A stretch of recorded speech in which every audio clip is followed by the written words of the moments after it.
All right, we are live. Devon Graham, welcome to the Terrain Theory Podcast. Thank you for having me again. Appreciate it.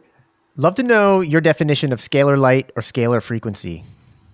Yeah, so what scalar is to me is the most simplest way I like to break it down is imagine a pool of water or the ocean, and you throw a rock in there. And we know sound waves, just like this recording here, is going up and down this way and that way, right? So with scalar, the difference is it's a straight wave. It's a straight line.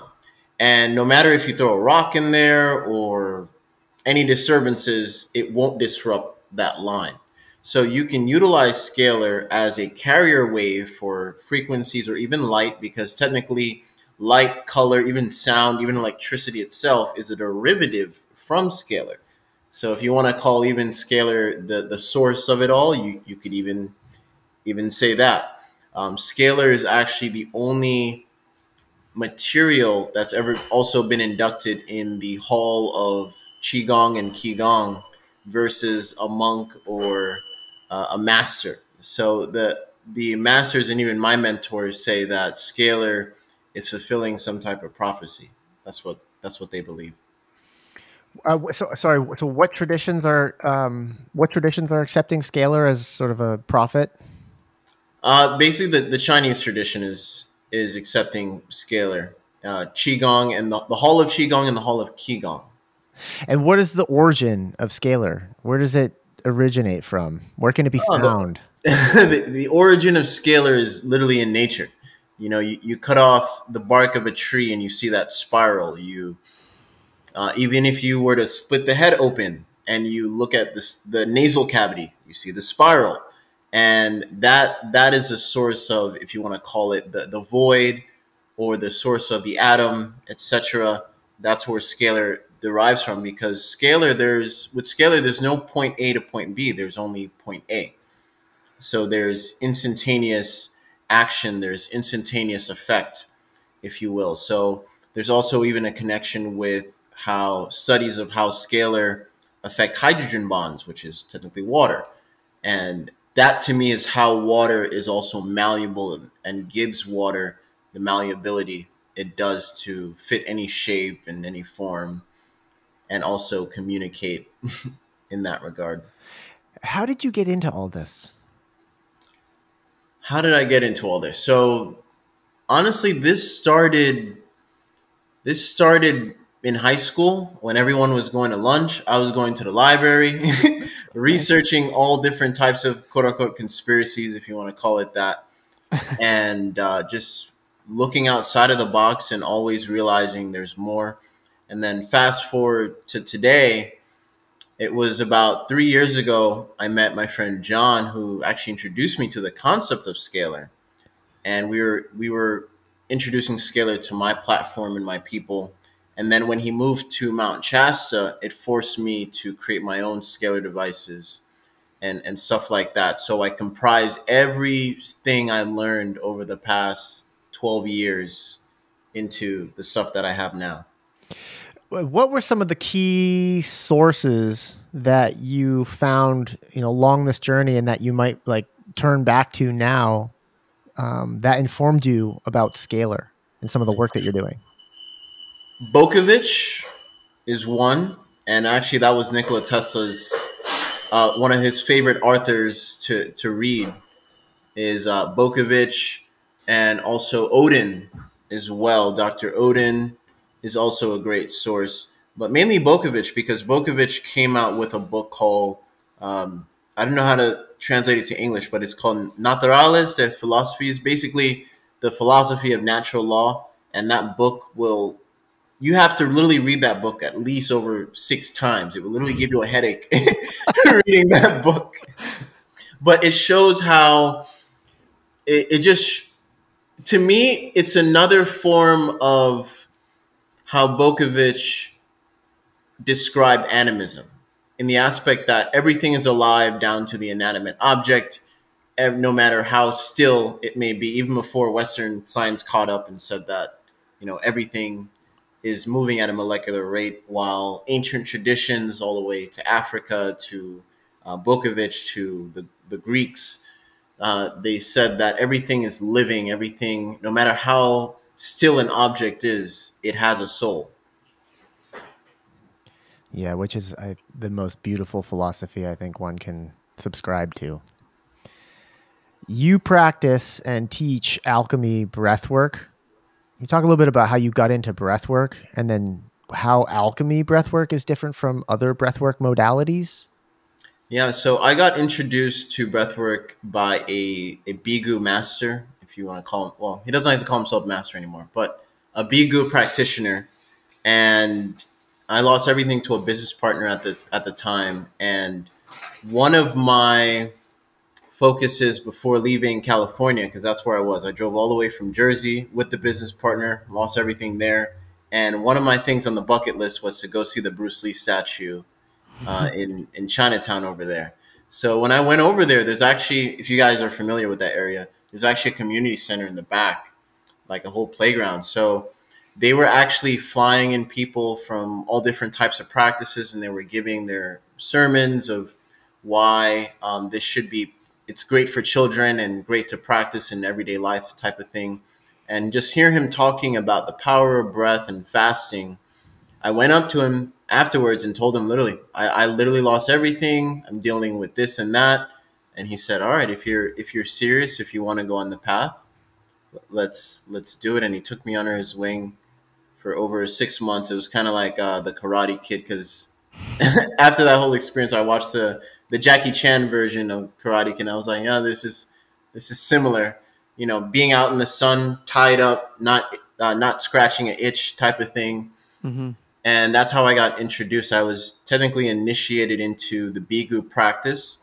And if you're familiar with Cali as well, they have a lot of science expos. So during my time off, when I'm not with him, I would go to those science expos as well. And I literally learned that everything in terms of technology is based off the human body. So I took everything I learned in that regard, also from NASA scholars in terms of the real, quote unquote, NASA, you know, the people behind the scenes, learned what I learned from them and combined it with the breathing practices to create Alchemy Breathwork, which is tools and mechanisms to honor that life is the meditation versus just sitting down 1 hour and focusing on that, but bringing these tools into everyday life, into everyday, just honoring reality for what it is versus spiritual bypassing or ignoring it, and literally utilizing what source, energy, God, Allah, the creator, however you want to describe it, has given you.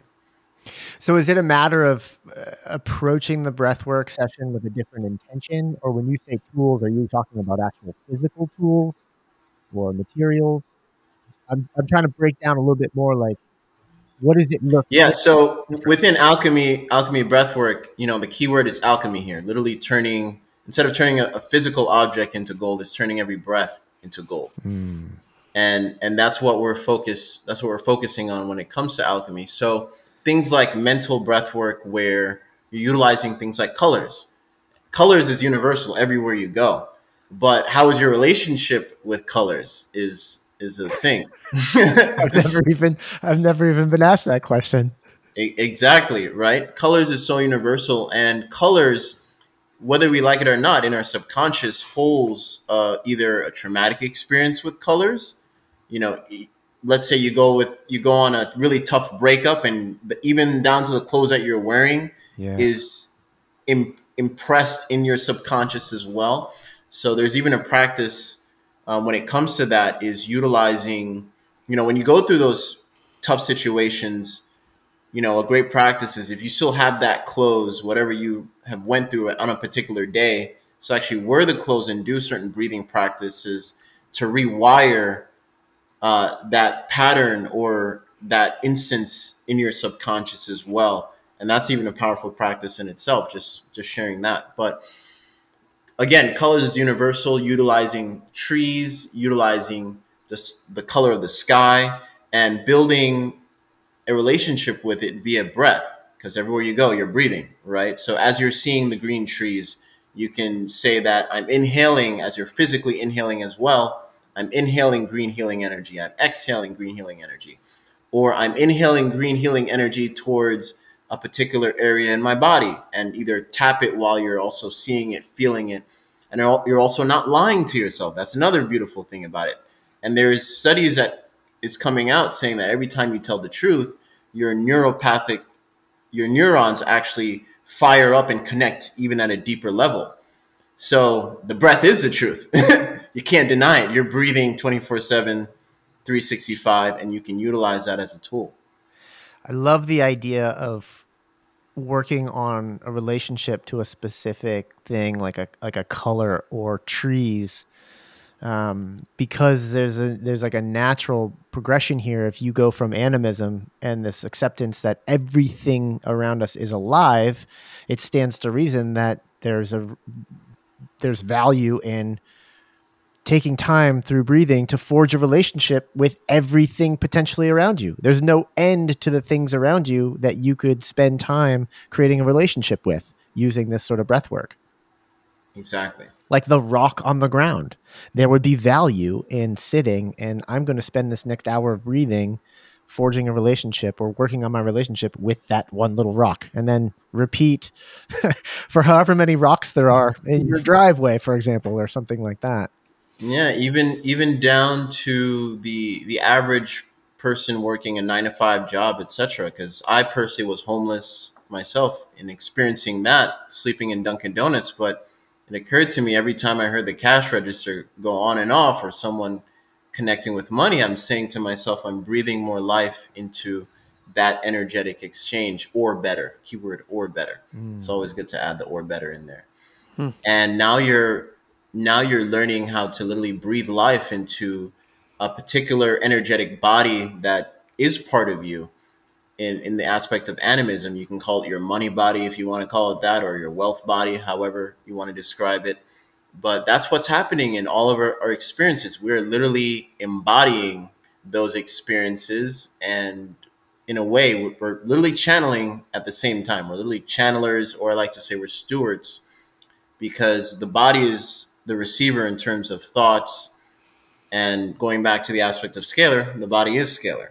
So that's why scalar works with scalar.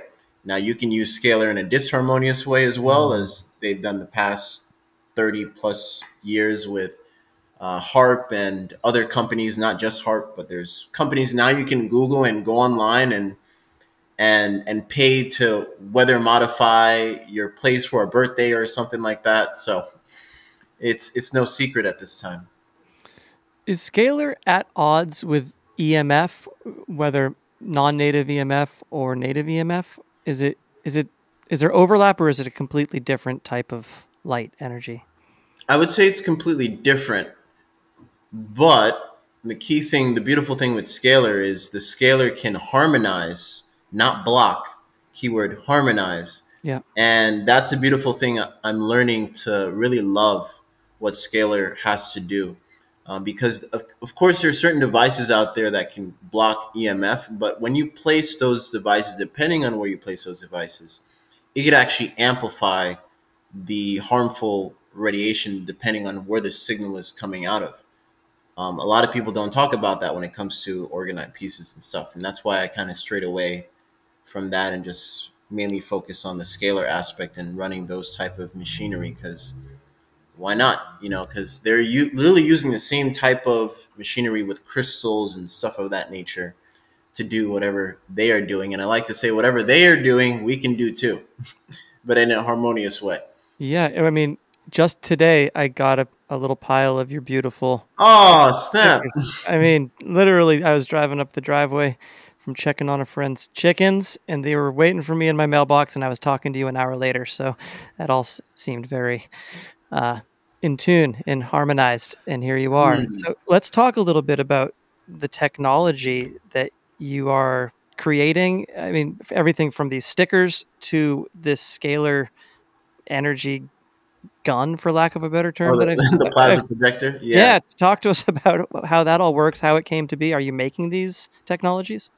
Yeah, I have a team in Colorado, in the UK, and Yeah, it's just a beautiful team that I've been blessed with to work with. That way, I don't have to do too much. Mm-hmm. On my end, we're literally shipping about 30 plus scalars right now after this podcast. And the beautiful thing with the scalars, it's I would say it's inspired by Tesla, again, Odin, Bokovich, and also Dr. Ibrahim. Shout out Dr. Ibrahim with biogeometry. So we utilize biogeometry on the scalars as well. And while either frequencies or conductive energy is going through, particularly the plate we're talking about, it sends a wave utilizing the scalar to be more digestible or bioavailable more than anything for the body. You can eat so much to a certain point, right? But the beautiful thing with scalar and frequencies, you can continuously give that to the body in a harmonious way if done right. The beautiful thing with the home device, it has over 60,000 different programs, and you can run that 24/7. Literally, that's what I have on my head right now. I'm running a wire literally to the plate with so many different frequencies and stuff. And then you can also make PEMF devices out of it, because technically this is a PEMF device. This is a tensor ring, or you can attach it to the pyramid and run those frequencies through it, and you can feel the pulse electromagnetic frequencies coming from the structured device that you're utilizing. But you can also get a grounding mat and also run the wire through the grounding mat, and then you have your own PEMF device that you don't have to spend over $30,000+ on, and also run particular frequencies that you may need, like chemtrail detox, or not medical advice, maybe diabetes, etc. You can run those into a grounding mat, and a PEMF device doesn't even have particular things of that nature, right? So the main thing with scalar, I definitely want this to be in schools. We're about to work with Ghana very soon, getting into those communities. And you can even run the copper wire, I was explaining this, literally to your water system. So you can run a very super long copper wire if you live in a home, literally run it to the water system and help even structure your water even more. But not only that, water is flowing through your pipes and through your homes. It's going to have even a deeper effect, just even thinking about it, because again, we're mainly made up of water too. And while those waters are being programmed, your mirror neurons is also reading the water as well. So now thinking about it, you can also run the scalar wire into your electrical system as well, in terms of your meter, your home meter.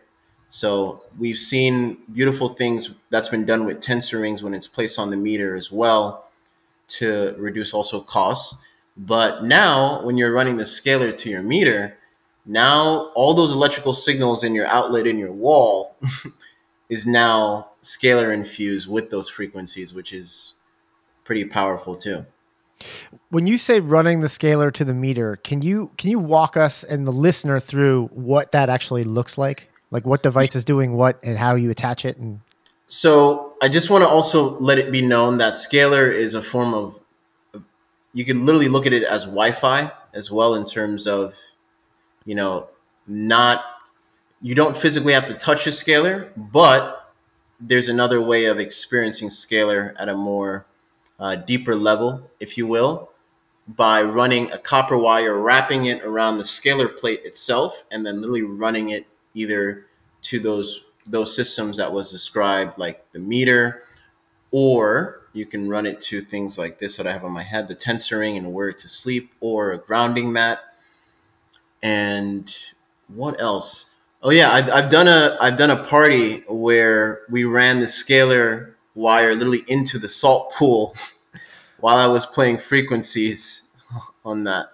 How is a scalar plate constructed?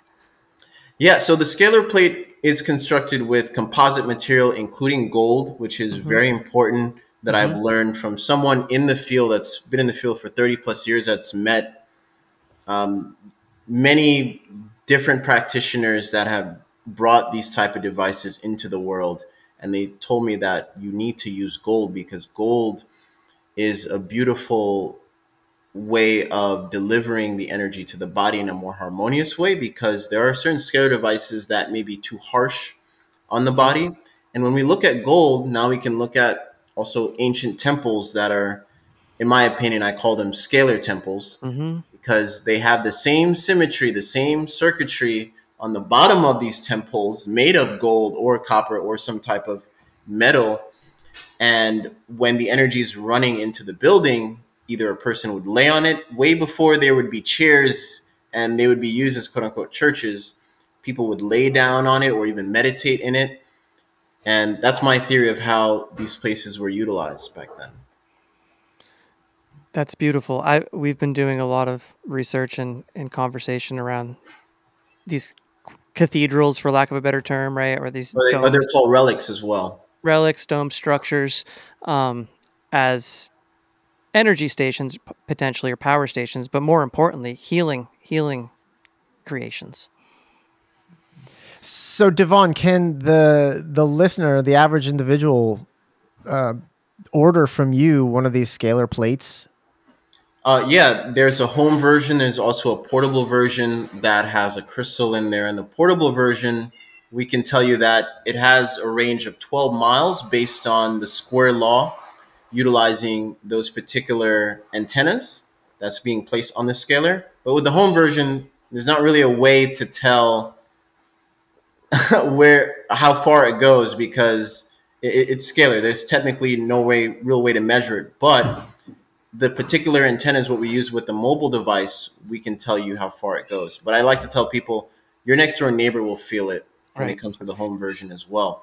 And if people can't afford that, then I went even deeper to make like the stickers that you have, and also scalar water as well, where we can actually program the water. The main staple that we have is EMF detox, chemtrail detox, herbicide detox, which there's a lot with glyphosate as well, and also solfeggio frequencies, NAD plus, which is a big thing in LA and Hollywood that like to help with the stem cells in that regard, and literally pump that into the water. So now you have structured water. It's not just ionized water here. It's utilizing water to its full capacity and ability, remembering that water is a technology, right? Yeah. And if people want to go further, we can also make custom water for you as well, depending on what you want or what you're dealing with. And you can utilize those tiny droplets and add it to big gallons of water, so it lasts as well. And okay, so you mentioned running different frequencies through the device, and I'm curious to know: do you offer like a handbook or any information on this frequency would be best for this condition? Or do you break that down for the consumer? Yeah, so all the scalar devices, they come with scalar movement and breath. I do want to say that because that's super important to note, not just relying on the devices, but to remember that these devices amplify what we are. Mm. So always remember to always tap into that. And these devices also come with video tutorials as well in how the community is utilizing it. I just placed a video up of this guy using the chi machine that shakes your feet, and he's blasting the scalar on the lady's feet, because all the meridians in the body is also on your feet, on your hands. So you can use a plasma projector to target those areas as well. Gotcha. Okay, so you've been getting this technology out there into the world for a while now. What are some of the more like compelling, stories that you've heard or testimonials that you've received from folks who are using it, like healing? So, a lot of people started out when we started doing this with at least the remote, where we'll take someone's picture and place it on the scalar as well, so we can send out frequencies remotely. We've been getting testimonials like that, and some people will say, "Oh, it must be placebo." So then we took it up another notch, and then I had a whole year where I did this completely free, and farmers would take a picture of their land and then place it on the scalar, and the soil is richer, yield is crazy. And people are saying that things are growing out of season, which now I believe not to be true in terms of out of season. There is no such thing as out of season. It's just allowing Earth to finally breathe Hmm. and allow her to flourish and utilize a more harmonious frequency in her range versus the pollutants of frequencies coming from other man-made materials that doesn't have her best interests. So things like that, especially the farm, is what's really compelling. Not to knock off anyone else, but the farm, just to see what it's doing to the soil, shows us what we can do to our whole environment, to our whole world. So I want to take this up another notch. I've been having an internal battle as well, whether or not to put certain leaders on the scaler, and hopefully they make better decisions. But let's go beyond that and actually just focus on the places where these laws are being made, where certain things are happening. So I want to place those places on the scaler. And now I have a network where I can send out an email blast of over 3,000 plus to people who have scalers, and they can print out themselves and amplify what we're doing, just like what we're doing with the stickers technically, because every scalar plate also has the stickers on them as well. So, someone also reached out because they had this sticker on their water. I'm going to post a video on that because he came on live and he was saying like, hey, the water has been just getting more mineralized. I don't know what you guys been doing. It's just that more people are having the scalar and they're really utilizing it. They're utilizing it, having fun with it, and really making an impact in their space, in their communities. Because now we see today, even on a football field in high school, they'll have the towers, or even on top of a church, they'll have the 5G towers right on there, just radiating people. Yeah, it's this amazing guerrilla movement using scalar and your technology and these philosophies to push back against what feels like fairly dark forces, or maybe just misdirected forces.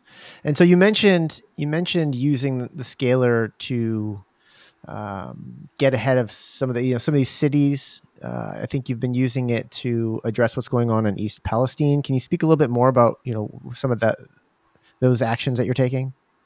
Yeah, so a year ago, Slovenia was under fire, which I didn't know until my friend told me about it. And she's like, can we put this on the scaler? I saw you did with farms. I was like, why not? And within a couple hours, the fire actually stopped and it started raining over there out of nowhere. So seeing what I did with that pushed me to go forward with like what's happening in California with the 90 days of rain, which is no one's really talking about anymore. Now they're talking about what's happening in Palestine and even in Kissimmee. So taking a sky view, not just Google Earth, but I want people that are actually there as well to take pictures of the sky. And then also email me if you're listening to this, devon@alchemybreath.work. Because when you're taking pictures of the sky, it's not just empty space we're talking about. That's an energetic ley line. So when you have a skyline view, now you can imprint that energy. And it's like you're placing the sticker literally on top of, as a filter energetically in that area. So that's what we're doing with Scalar remotely and utilizing our own network of people and families that are privy and privileged enough to be part of this. And even with the scalar sticker, I tell people you can still print out the pictures, and even with one scalar sticker, place that picture on top of it, because that technically is like a miniature plate. Yeah, let's talk about like bigger goals for you, because you keep going bigger and bigger, and I'd love to know like what is your vision for all of this? What's the end goal for you? There is no end goal until I reach the end. You know, so I'm having a lot of fun doing what I call scalar concerts, where I have everyone doing the alchemy breathwork, the sound healing, but then I'm now bringing these devices into the events and wiring everyone around us as well with the scalar. So I want to amplify that whole experience where I have thousands of scalars in one area, and we have a festival type of an experience. Like that is I at least want to do that at least once. Yeah. That's Right. that's where my mind is heading to, at least.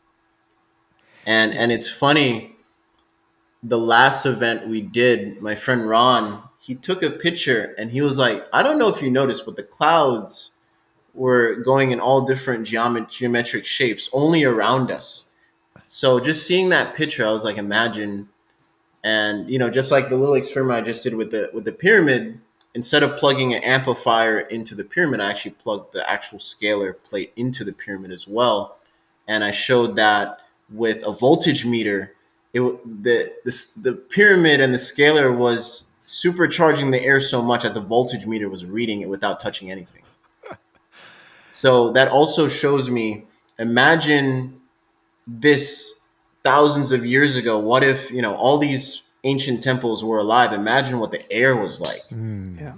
Can you imagine how the air was doing? And it hit me, seeing that it confirmed what my theory is of what Tesla really wanted to do. It's not just the aspect of cell phones. He really wanted to literally shift the air so much where you send a thought and the electrical signal in the air just sends it to that person. Like that's where, in my opinion, that's where his mind was. It wasn't a physical device. It was actually harmonizing with nature to the point where we're literally having fun and utilizing the electricity in the air and the scalar energy that is within us to amplify tenfolds. It doesn't sound at all out of the realm of the possible. Once you sit for a minute with this idea of scalar, and then think about the incidents that happen in anyone's life where you a person pops into your head and then you receive a text from them, 10 seconds later, or they call you 10 seconds later. It feels to me like these kinds of moments are already happening. But what Tesla maybe envisioned and what you're envisioning is you just have access to that at any time.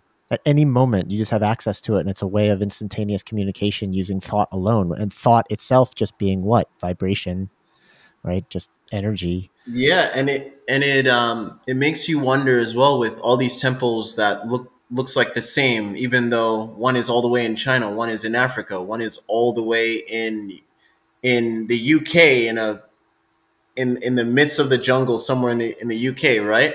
All these places look the same with the same antennas on top. Maybe these places were communication via wireless, where you go in the temple, you either meditate, or the energy was so high that you send a signal to another spot.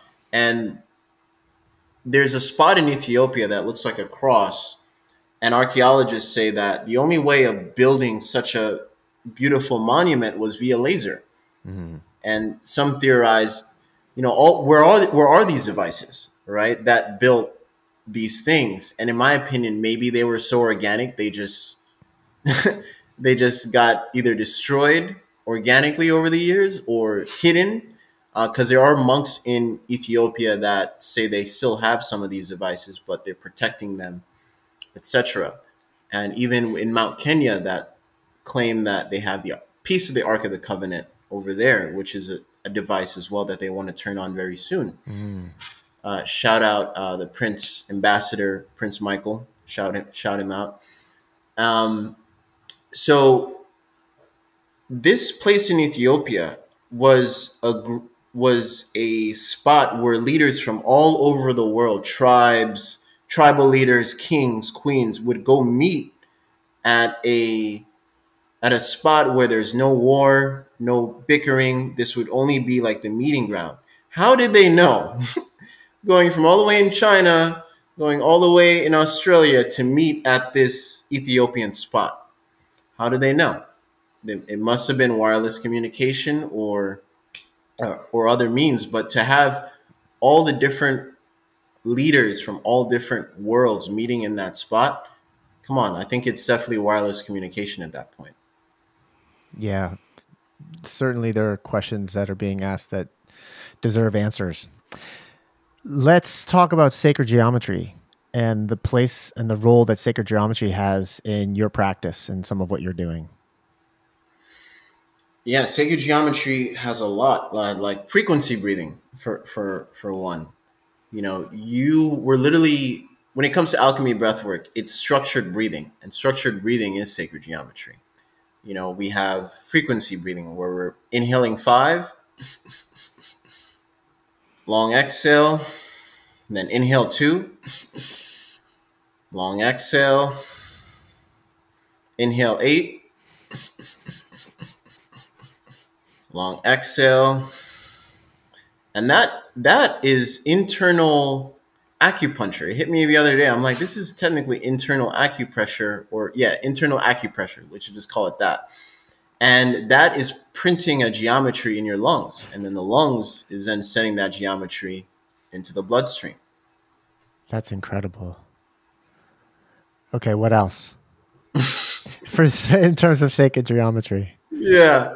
And we know that, that particular frequency, 528, is the frequency of the DNA. It's also what gives plants its chlorophyll. And sacred geometry is also on the scalar plates as well, that spiral. But on the back, we have the Rodin coil as well. Shout out Marco Rodin for inspiring that. And that geometry, at least when piezoelectric energy is going through that geometry, that's what the scalar plates allow. And even when the scalar plates are not plugged to anything, technically it's still giving off that energy. I'll tell people all the time, you can even take the plates, have it out in the sun and hold it, and you can still feel the energy coming from the sun that is technically scalar as well, giving off that energy, harmonizing with the plate and that conductivity and sending it into the body. Even the body is formed of beautiful geometry, down to the 33 vertebrae, down to the single atom that literally comes out from the spiral to make the bones, to make the blood, everything. Yeah, So that's how we utilize also what I call scalar movement, utilizing sacred geometry within the movement as well. So that's why I really want people to really focus on that when they get these devices as well. That's a great reminder too. You think about a movement practice that a person might have, whether it's swinging your arms or doing a stretch, holding a stretch, reps. Even when you're lifting weights, why not work in like the 5-2-8 type of thing to something like that, and let's just see what happens. You're blowing my mind right now, and I can't wait to start applying some of this. Devon, to folks out there who are listening to this who might be neophytes when it comes to things like scalar and some of what you're doing, when you use terms like energy, naturally, I think folks think about electricity. They think about, well, you can electrocute yourself if you misuse things like electricity. Is there like any danger? Are there safety precautions that a person should be taking when they start to introduce scalar into their life? Yes.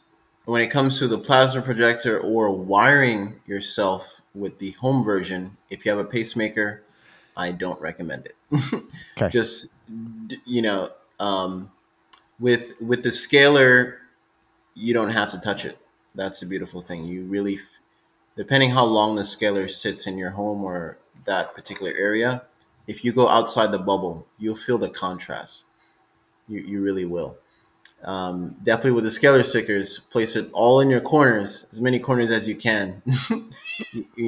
Yeah. My cat agrees. Seconds that. Your cat agrees. Yeah. So The cats know. they know. So scalar stickers are great. Scalar water is great as well. But that's mainly the only danger I would say, or only risk I would say when it comes to scalar. There's no such thing as too much frequencies. We also found the sweet spot when it comes to the home version scalar as well. When it comes to utilizing the amplifier with the scalar, that sweet spot doesn't need to be too loud, doesn't need to be too powerful. You just need the right amount of frequency, and the frequency will just amplify and become stronger. And that's more important than the aspect of power, which I'm learning as well. The frequency aspect is more important than the power aspect. Got it. Because I think a lot of people get lost in, this amount of voltage, that amount of voltage, it should be great for the body, etc. It's the main thing with the frequency and how the frequency is being delivered to the body is the main importance. So just like we're utilizing scalar as that delivery system, which is more healing, more harmonious to the body, because even via YouTube, when you're playing different frequencies from YouTube, it's technically I talk to all my people in the music industry, and they say that it's technically not the same frequencies as you think, because YouTube has a shifting rate that it does. So that's why I also tell people, we can also utilize it via scalar music as well, where the scalar keeps the integrity of that frequency. If you're recording in the vicinity of the scalar, or you're utilizing something like a scalar video, where you're actually taking the video and then placing it in the background. Actually, every video that I have since November 22, I actually have the scalar in the background. Even in my lives, like they're literally in the background blasting people through the screen. And I challenge people to go listen to any 528 hertz music out there on YouTube, and then go listen to the scalar music that is 528, and see if you can feel the difference. Okay. That's very disappointing to hear that the frequencies that you're getting through a YouTube video are perhaps not accurate, because I've depended on, not depended, Yeah. but I've been using it every day. I try to have that on in the headphones as I'm doing work. And that's a little disappointing, but also nice to know that I should be making. Yeah, I wanted confirmation for myself whenever I'm introduced to like a music producer or people that are in the industry, and they said, no, you have to think about the frame rate, the bit, like it's all, YouTube has its own standard. Yeah. It all shifts. But I feel like if you, no, even Spotify, they all have their own standards. But people who have been, frequency advocates, they had their YouTube channels, and they even said that it's best if you buy the raw version of what they're making, etc. So I Gotcha. think that's super important. And then Or you can utilize scalar to keep the integrity. there it Again. is. Yeah, there it is. Okay, for the listener, we might have led off with this, but okay, you are sitting here and you've got essentially a copper pyramid on your head. So you've got the copper's making like a frame of a pyramid, and you have this on your head, and you wear this a lot. In most of the videos that you are in, you have that on your head. Can you tell us what that alone is doing? How often you have that on, and why I should be wearing a similar one? Yeah, I have it on pretty often. Um, uh, so talking about scalar, and even if people who don't believe that the pyramids had energy or stuff of that nature, just the shape alone of pyramids is technically scalar. The shape alone, there it is. The shape alone helps an environment, because it helps focus. It represents pyra. When you look at the word pyramid, it represents pyra, fire, that meeting point on top where all the corners meet in terms of the energy flowing, that center point. So it helps structure the the energies around to a center meeting harmonious point. And that's what the pyramids are doing to the body, and also mitigating any EMF radiation that may be coming off. But I also like to say it helps structure thoughts as well when you're wearing it, because technically the head is a receiver. Have you noticed a difference between when you have it on, when you don't, or the time in your life before you even had the idea to wear it, between then and now? So I attracted the company called Paradigm that makes these pyramids, and they orgon. These are orgon pyramids, by the way. So they're not just metal plated; they go through a certain process. Rest in peace, Dr. Fred Bell. And I had a practice where I imagined a pyramid around me, and then on the exhales, I would imagine the pyramid expanding. On the inhales, it would come back to one. On the exhales, it would expand. So I felt like doing that practice alone attracted me actually wearing it physically, which is really cool. And I would say it amplified that practice alone, because now I'm physically wearing it. So subconsciously, I'm technically doing that already. Sure. Yeah. Okay, so there's a company, Paradigm, you said, makes them? Paradigm, yeah, it's on the website as well under biohacking if you guys want a percentage off. How much does it cost? I It's been a while. I have no idea on top of my head. But not too expensive. I mean, you're not talking like No, hundreds no, of not dollars. too expensive. No. Yeah, I just it seems like such an accessible thing to add to one's person throughout the day. Why not try it, right? Why not Yeah, give it a try? there's also a testimonial somewhere on my YouTube where I instruct people, even when you get the plasma projector, if you want to do this to your plants, you get a copper pole, wrap copper wire around it, actually place a pyramid on top and blast away. And the soil is a lot different as well. Get yourself a Jack and the Beanstalk scenario. Yeah. he literally will show, because he's a cannabis grower, so he showed side by side that the leaf is darker, greener. But more importantly, when I went to go visit my friend that has a passion fruit farm, because we have a scalar up there as well, helping him, he says, don't look at how tall the cannabis tree is. Look at the thickness. He's like, that's how I know this thing is doing something, because look at the thickness of the actual bark, the tree that the cannabis is stemming from. Yeah. And that shows you how healthy and vibrant, because he was like, this is wild. I've never seen something like that. We had Matt Roski on, and he talks a lot about, and talking about electroculture. So a lot of what you love that guy. Yeah, and so he's, he flies into these testimonials, and it's seeing is believing. There's simply no other explanation when you see like the AB of people's experiences growing. It can't all be coincidence. So it doesn't take much to buy in, and then you're down the rabbit hole. You're like, okay, what are the possibilities here? Matt talked a bit about ether and chi, prana. What is the overlap between scalar and ether? What are your thoughts on ether? They're in the same category. They're in the same category. It's the same thing. Okay, it's the same thing. Devon, I love how low key and practical you are. You come off actually much more like a scientist, really. It's like you're learning and utilizing sort of the laws of nature, and you're telling their story in such a accessible way. What is the crossover for you where science meets spirituality, or should they have never been divorced in the first place? They should have never been divorced. I feel like Right. when we start divorcing them, that's when things went haywire. That's when things went crazy. Mm-hmm. Yeah.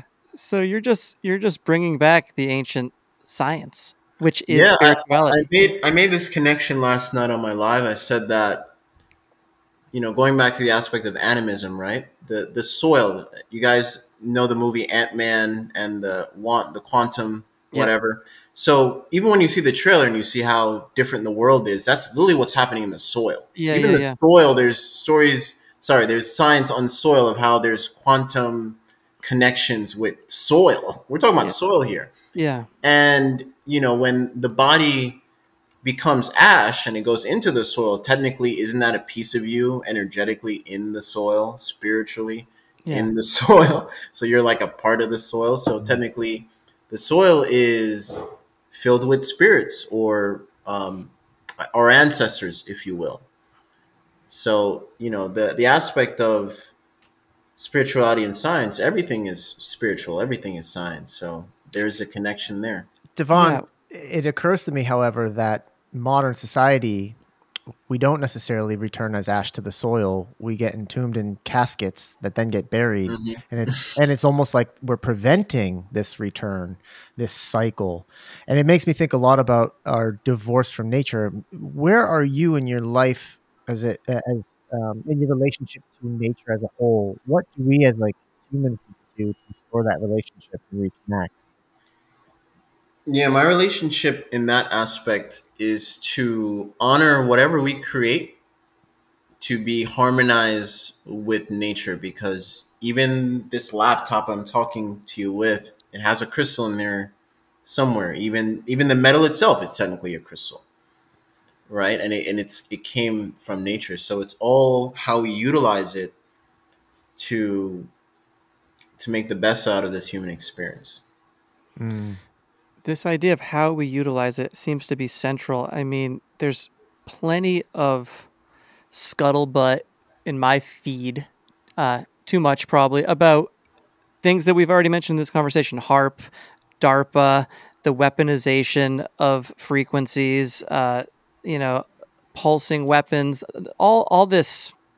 It's in the fear porn end of the spectrum. Not even, and it seems to be real. But what is lost in the conversation is people like you who are using technology in many ways, the same ideas, the same technology for good. You're the light worker, um, that is doing the work, which I'm so proud to have you on here to champion what you're doing, because I don't think enough people know that there's other people on the other side of the scale who are using these tools for good.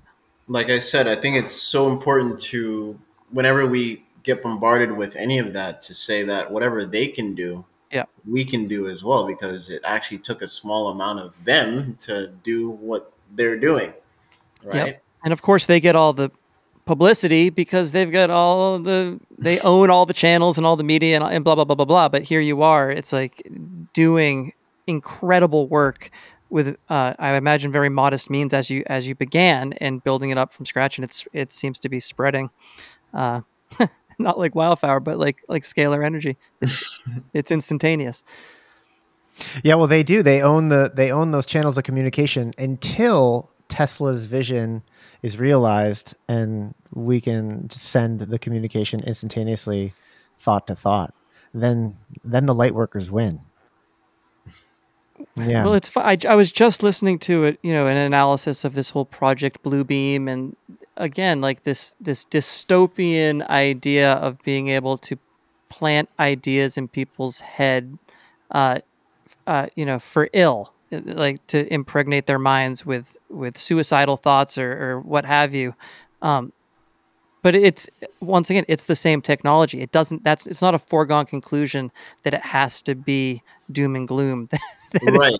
I think that's so important because, not for nothing, that used to be me at a certain point in high school, when you're going down and down the deep rabbit hole, and Yeah. further you go down, and and then coming out of that world was, my first awareness that spirituality is real and stuff of that nature, was when, if you guys are familiar with Bashar, he's channeled through Darrell Anchor, and I was listening to a meditation, 2012 December 31st, when everyone thought the world was going to end. I was like, well, I'd rather die in peace and in a meditation. So I'm listening to it, and then boom, I go to a place where I'm guided by a wolf, and this wolf guides me into this library. This book levitates out the library, opens up, and literally is blasting at me with light. And I said, "Oh, is this death? Then I want this, that." And technically, I did get all of that within the next 2 years, and that actually led me to my business partner as well, literally taking everything, and then, to my mentor, and that led a beautiful journey to here I am right now. And the biggest conspiracy of them all is you. You remember that you are the constant. Remember that the biggest conspiracy is your health. That's the biggest thing of them all, or things that is shifting your breath pattern for the worse, thus shifting your blood. And how deep is that? Mm. Yeah, I've been thinking a bit about it, that we've had some people on recently who are a bit critical of spirituality as viewed through a new age lens, and fair enough. I get where they're coming from, but at the same time, it's like, uh, I'm 46 years old and I'm only now learning how to breathe correctly. It's like, oh my God, we do have a long way to go as a culture, because so much of the basic technologies they haven't been taught, right? And Yeah, so there's I a lot of I catch up literally to do. get emotional every single time I'm blessed with teaching someone very young or kids, because in my mind I'm like, wow, like I'm getting goosebumps right now. Like, what if Yeah. I knew everything I knew now back then? I can only imagine, and I didn't have to suffer as much as I did. But what a wonderful gift to give to the younger generation to start them off on the right foot? There's hope. It provides hope for humanity, for all of humanity. Yeah, and it shows the power of what you can do in any moment. And to build on that power shows how you can get out any situation or a dire situation. So I think that's a superpower. It's a strength that we all have and we all need to be aware of, for sure. Devon, you mentioned health, and I want to ask you a question we ask of all our guests as we come to the close here. What are your non-negotiables, those daily habits that you do to tend to your terrain? Gratitude for the breath, gratitude for life, gratitude for the Creator allowing me to breathe. And non-negotiable as well is honoring what you have right now in this moment in time versus what you want versus what you're fantasizing about. Honor what you have. That's beautiful. And Devon, where can the audience learn more about you and follow your work? Yeah, on Instagram, the Black Airbender, or alchemybreath.work. There's also learning material via Breathful newsletter. I'm not just blasting out products at you. I'm literally blasting you with information as well so that you learn what these products can do. But even on top of that, things that you can also do even without the products and stuff like that. It's just good to know. Devon Graham, thanks for joining us on the Terrain Theory Podcast. Thank you. MJR, welcome back to the after party in the Pineal Room. The Pineal Room. This feels like an episode where the Pineal Room should be humming. Yeah, I'm feeling it. I'm feeling it too. Yeah. And he himself is a scalar projector.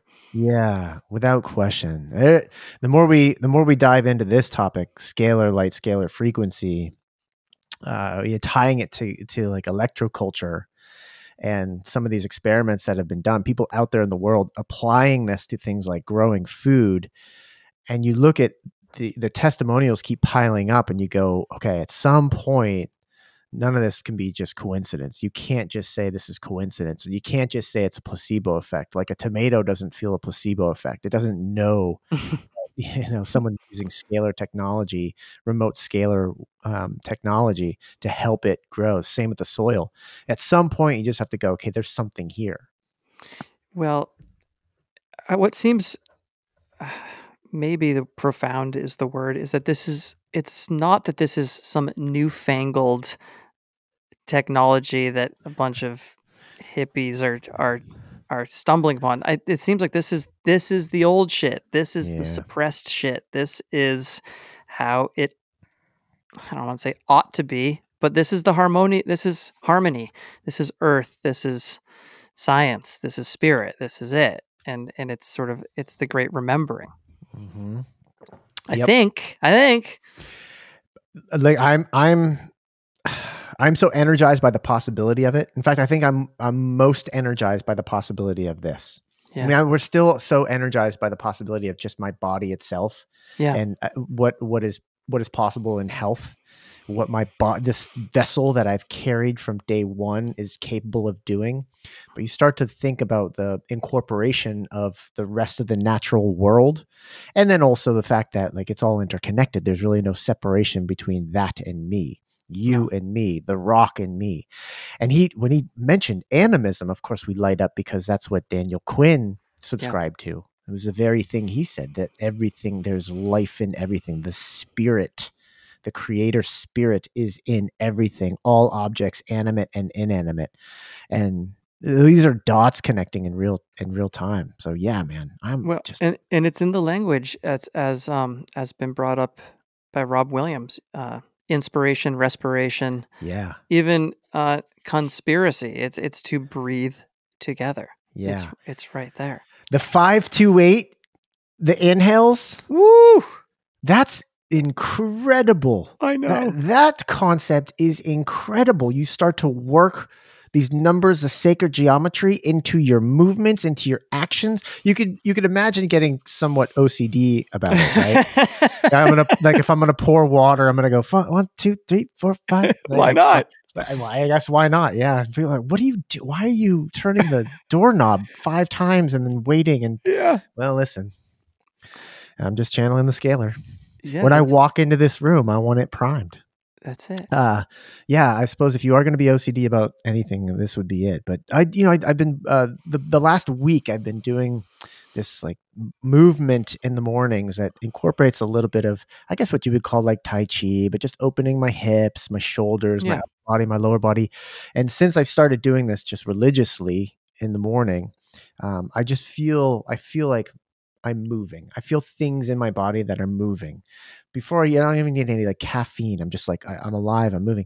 And the rotations that I'm doing, or the like stretches and the holds I'm doing, thinking about starting to incorporate like the sacred geometry into that, it's like amplifying. It's just kicking it up another notch or 10. That's it. And it doesn't cost you a dime. It doesn't cost you a dime. I think that's the other thing about all of this. Mm-hmm. All of this is it is so accessible financially that it doesn't make sense not to at least try it. It simply doesn't make sense not to at least try it. So, I mean, I might be that guy walking around town with the copper pyramid on my head. I didn't realize that he's got that thing wired up. Now, yeah, in that interview, he had it wired up. Yeah. And now, how does that? You know, what's really interesting to contrast Devon with Tom Palladino, who we had recently. Well, Devon was talking about doing remote scalar healing, so he was talking about doing the same thing that Tom is doing, and that was taking a photograph, putting it on the device, and then letting it do its thing. It just sounds like he's getting that device now into the hands of the people. So put one in your home, have a portable one that you're taking with you, wire it to your head. Which sound okay to the audience member. It's not like you're shoving this thing into, your ears or anything like that. It's not like that. But I thought it was important to talk about the just precautions that one might take, and maybe it makes sense to like wade into these waters before jumping right in. I mean, I know your style, Mike, would be to just wrap yourself up in copper wire, shove it into the outlet, and say, "I'm doing scalar." As you're vibrating all over the room. This is hunter-gatherer Mike's version of getting into scalar. What was I going to say? Just blew up my train of thought with that particular visual. Well, there you go. Blew up my train of thought. Yeah. You went there. I lost it. Yeah. I just love how chill Devon is. And then it starts with, It's just, I guess we're sort of saying two things simultaneously. We're saying it costs you nothing. You just breathe through your nose 5 times, breathe out 2, 8. But it's like one breath leads to the next, and before you know it, you're wearing a pyramid on your head, and then you're connecting it to a scalar panel. And it's really because you're following the harmony. You're just following to the next step. I just love how chill he is. It's all very sort of matter of fact when you're talking to Devon. It's like it's no big thing. It's like, well, yeah, this is just it, and it really does